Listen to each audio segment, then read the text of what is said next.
Hello everyone, Happy New Year. Greetings to you from my home here in Baltimore. I'm excited to share this video with you. It's brief. It's an opportunity on this very momentous year for us. This year marks the Bay Atlantic Symphony's 40th season. And personally for me as well, it's another milestone.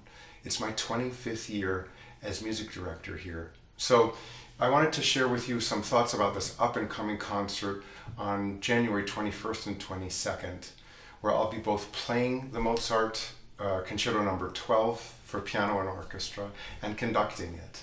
So Mozart wrote 27 of these concertos, and each one is great.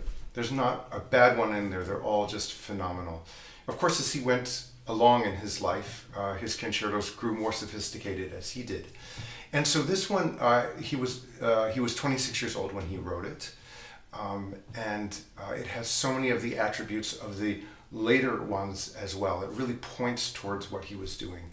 It's amazingly great in its own right. It was a favorite of Mozart's to play, and it's a favorite of people who do play conducting excursions, meaning that they're playing the piano part and conducting the orchestra. And one of the reasons for that is because it's very, there's a lot of dialogue the orchestra plays and then the piano plays back and forth. So you don't get a lot of this playing and trying to conduct with your head, and the orchestra gets confused and the pianist gets confused and the conductor gets confused and maybe even the audience gets confused. But beyond that, there's a lovely dialogue.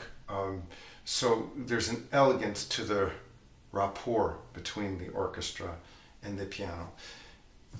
Like most piano concertos, this one is in 3 movements, and it's intimately scored. So it doesn't have some of the bigger orchestrations of some of the later concertos, although some of them are also intimately scored. This one is scored for strings and for 2 oboes and for 2 horns. And so we'll have about not quite 30 people on stage for this, but it can even be played, if you want, as a piano with a string quartet. So it's intimate, but also filled with great expression. So let's just jump right in, and I'll do a little bit of on-the-spot demonstrations of some of the music that you'll hear in this exquisite piano concerto that, as I say, was one of Mozart's favorites. The first movement is amicable. It's cheerful, it's joyful, but right away we get this sort of operatic tilt that Mozart's music takes on more and more the more he writes opera, meaning that there's incredible melodic line, there's a quick, often dramatic in the best sense of the word, change of emotional states. So it's like having all the emotional states of an opera and all the great theater where you don't have to parse out the words. Let's hear the opening theme, and you'll hear that right away it starts off cheerfully, and then immediately we get a sort of more nuanced questioning section, and then it ends with a kind of a flourish. Let's hear how that sounds. The orchestra will have played this, and after that introduction, the piano goes and does the same thing with a little embellishment.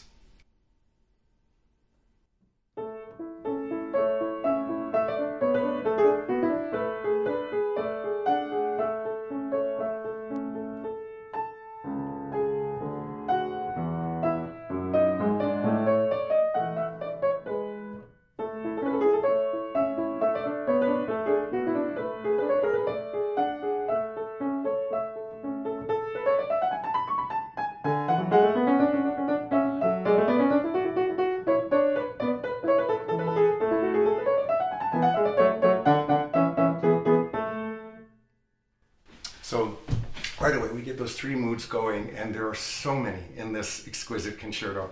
And so one of the things that I think we love about it is its range of emotion, even with its intimate forces. Now the slow movement, and Mozart wrote so many great slow movements, is really interesting historically. The piece was written in 1782, so Mozart was 26 years old. One of his major influences was Johann Christian Bach. This is the son of Johann Sebastian Bach, and he was very influential and a great composer living in London at that time. And he sort of took music in a way that Mozart would continue, with a very lyrical bent. So Mozart actually pays homage to Johann Christian Bach in his theme of the second movement. And you'll hear one theme followed by another even more beautiful theme, followed by another even more beautiful theme. Of course, the orchestra will play these themes first, and then the piano will go ahead and echo them. Here's the piano statement.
So you see, it's just one beautiful outpouring of melody in different emotional states after another. Now the third movement is more frolicsome again, and this begins with a really cheerful theme in the orchestra, and then the piano comes in, and instead of playing that theme, it does a sort of different theme that puts us in the mood. So let's hear the theme that the piano comes in on in the third movement, and then we'll play the main tune as well. Here's the theme that the piano enters on.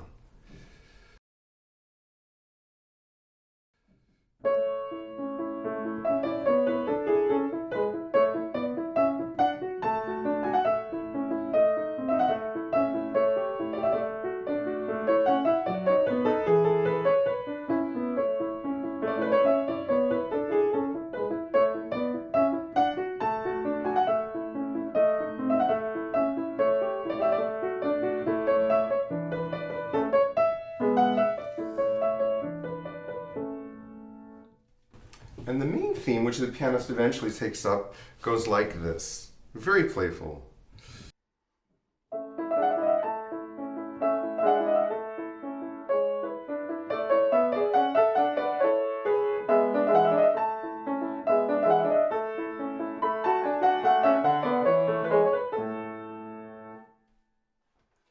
It's a great program. Please come and help me celebrate with the symphony. It's an extraordinarily exciting year for us here, and I'm delighted to share this incredible music, both conducting and going back to my first love in music, which is playing the piano. So we'll love to see you there. Thanks so much.